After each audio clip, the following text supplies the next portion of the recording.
wakho ngeke le ndoda bayayilala mabeyilala akuvumi ukuthi athule umuntu abamlalayo akuvumi isifuba kanaso yabona indoda elalwa yenye indoda ayinaso isifuba khohlwa umxoxela into manje athi ngeke ngiyayisho akuvumi so vele bayamlala lokho it's a dark or blue bayamlala ngisaphethe 4 wezinto engingazizwa ngobani engalowe ngiqambela uNkulunkulu amanga ngithi uNkulunkulu ongitshelile angitshelwa ngoNkulunkulu ngitshelwe abantu abaseduze kwakhe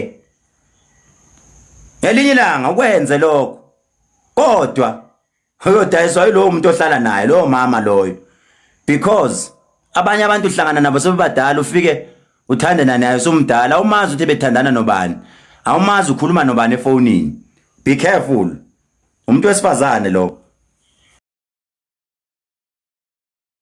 isiZulu sithi ufa azi ngoba uyitshela ukuthi wena ula cha awukho la ula lala akekho umuntu othi ebusuku angafikelwa ubuthongo wonke umuntu ebusuku uyafikela ubuthongo alale nya umuntu esifazana akalala ebusuku watch out ngishiya naleyo nto baby oil lo ngikhipha imali zenithi nyothenga yey hey bye bye